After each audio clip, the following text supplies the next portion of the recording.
love you. All the good times we had, I wish I could repeat them for the past 3 months. Love and feeling a little feeble.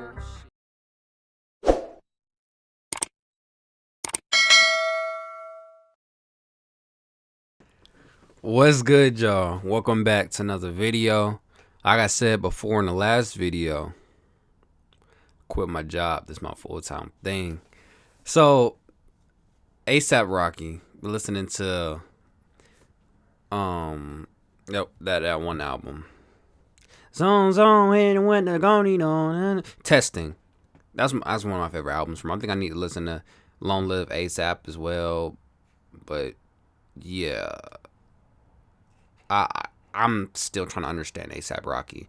I'm getting into him and Mac Miller now, cause when it comes to Mac Miller, I listen to his what's that album called?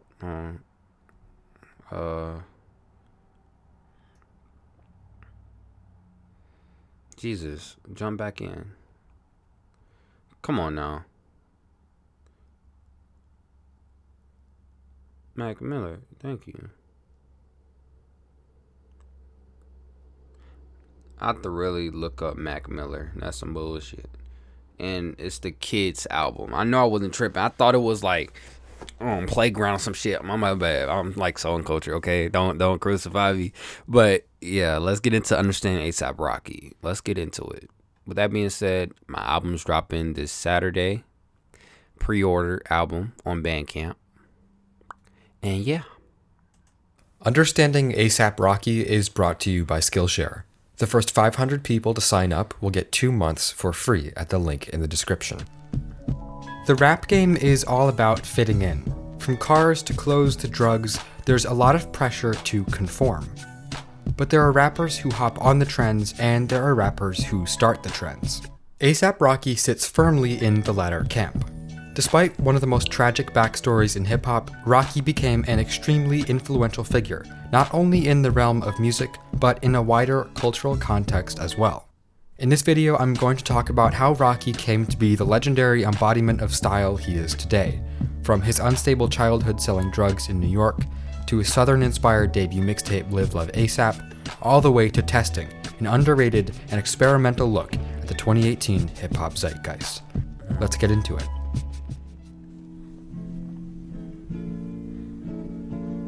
A$AP Rocky was born in 1988 in Harlem, a neighborhood of New York City known for high rates of gang violence. Rocky's troubles began early on. When he was 12, his father went to prison for selling drugs. They had just moved to Pennsylvania, and his father's sudden imprisonment sent the family into homelessness in a foreign environment. Rocky's mother took her kids to North Carolina, but they still couldn't find a safe place to live. Before long, they went back to New York City, because at least there they could struggle in an environment they knew.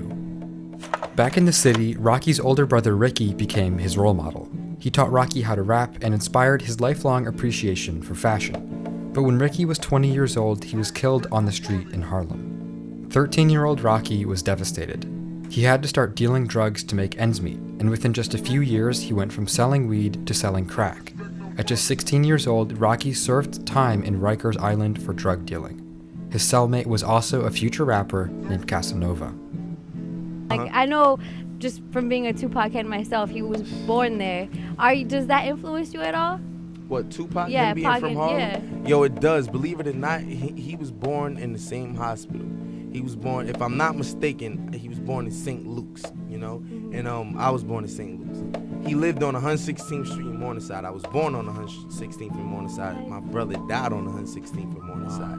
He lived on 182nd and Bathgate Avenue. That's where I moved when I moved to the Bronx. What? So after he moved from the Bronx, after he moved from Harlem, he moved to the Bronx, and I believe he went to like Baltimore or like DC.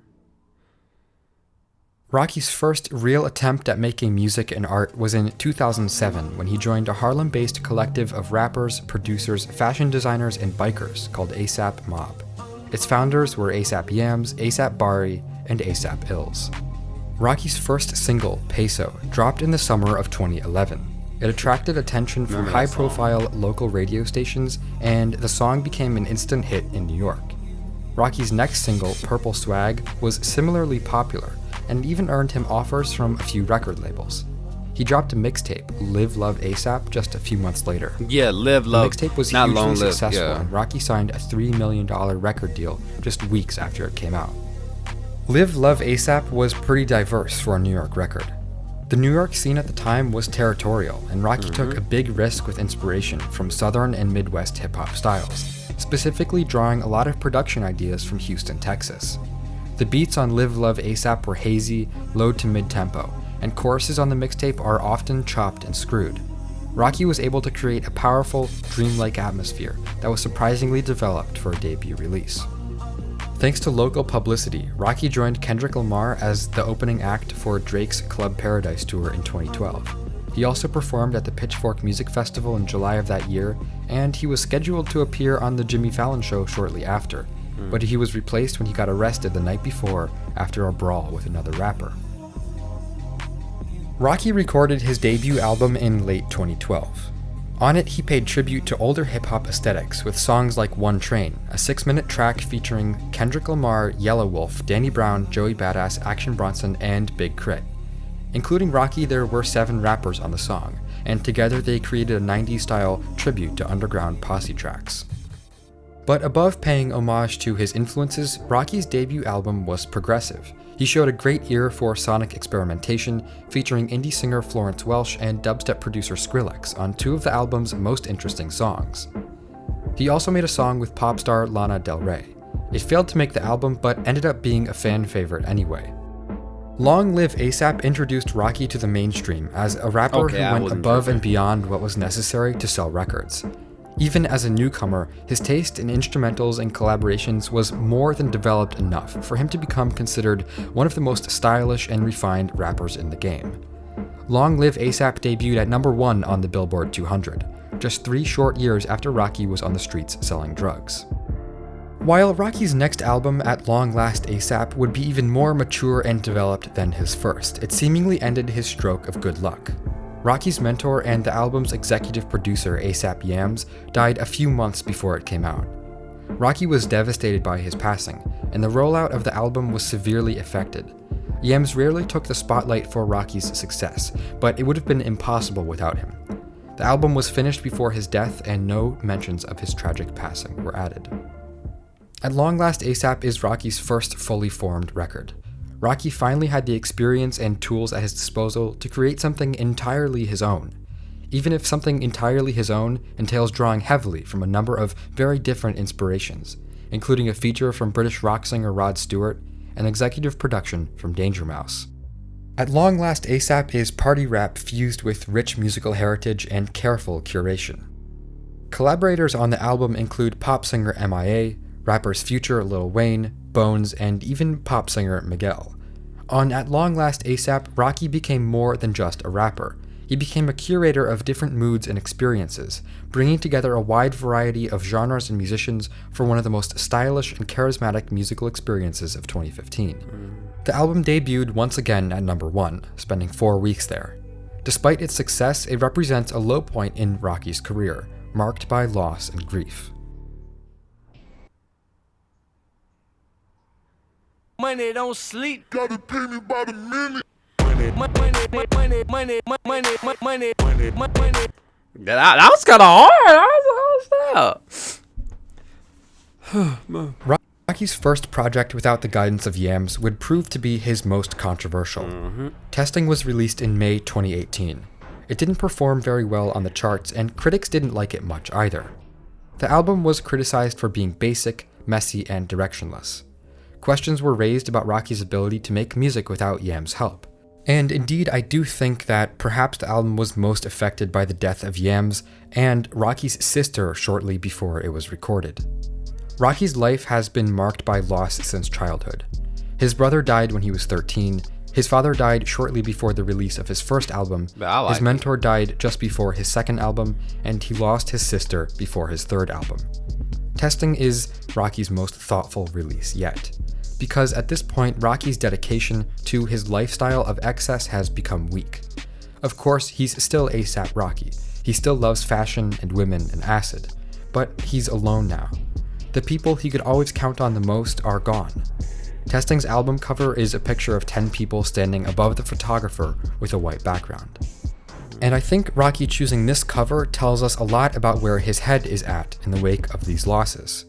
Yams had a huge part in curating Rocky's sound, and now that he's gone, Rocky had the choice to either throw their style away and start over, or continue as if nothing had changed at all. And Testing in the end is an album full of ideas but without a central creative backbone. And of course that's not to say that I didn't like it, because it's actually my favorite album by Rocky, and I would rate it in my top 15 records to come out last year.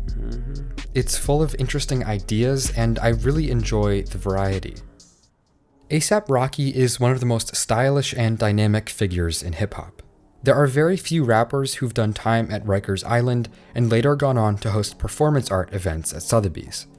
Rocky connects his past brawling in the streets and selling drugs to his present as a connoisseur of high fashion. Rappers have always been dynamic, from Jay-Z and Sean Combs' successful business ventures to Childish Gambino's multi-hyphenate acting and directing career. Rocky stands among them as someone who's concerned less with creating the best of anything and more with getting into as many lanes as he can. Rocky makes fun, engaging, generational music. He pushes the envelope of popular fashion, and with that, in a way, has transcended himself. A$AP Rocky has come to represent the very idea of creativity in hip-hop. Not bad for a kid from Harlem. While we wait to hear what Rocky does next, I recommend picking up a few new skills on Skillshare. Skillshare is an... I just want to say, everyone, A$AP Rocky had a very interesting life. When I was saying about kids selling drugs and stuff, if you're 13 years old and you literally have no other option besides selling weed to make sure your mama's okay, I get that. Once you become 18, 21, 24, 28, 30, 35, 41, 48, 50, once you become like those ages, get you some work pants, swallow your pride, and take your ass to work or chase your dream. One or the other. But something has to give in. It has to. It just has to. You can't be a grown man trying to sell drugs. That's kid shit. Not gonna lie to you. Like, to me, it comes off of like teenager, early teens, mid-teens, even like 18. And then you stop because you realize that ain't really lucrative. Or if you gonna get money crazy because you just want money, you're gonna start selling crack. And a lot of people don't realize them things add up on you. The FBI is always watching. If you get too big, they let you get big. They don't care. They give you 10 years for you to get so big, then lock your ass up for the rest of your life. They do it all the time. It's not very lucrative. It's lucrative for a bit. That's it. After that, it's like, what you gonna do? FBI is already on you. Like, after 3 years, FBI has been looking at you the first year. Once you started selling something. They know everybody in the hood that be selling drugs. Trust me, I bet they do. I bet they have a record on a lot of people. You might not know about it, and a lot of us might not know about it, but I bet they do. That's why A$AP Rocky went to jail. Rikers Island. That's a hard place to go, man. But he did his time. Now look at him. He's doing a lot more stuff with his life. He's dating Rihanna. His love life is going great. So once his love life grow great, maybe a kid or two might pop out soon. He could learn how to love something. He gonna learn how my dad said this. Learn how to stop thinking for himself, start thinking for someone else. That kid. Yeah. But with that being said, shout out to A$AP Rocky. And I hope from here, 2021, he keeps making beautiful music, keeps up the great success, and grows from there. That being said, be sure to stay tuned to the next video. Thank you, everybody, for supporting. Keep supporting. Albums dropping November 7th this weekend. Be sure, stay tuned for that on Bandcamp, link below. That being said, stay tuned. Peace.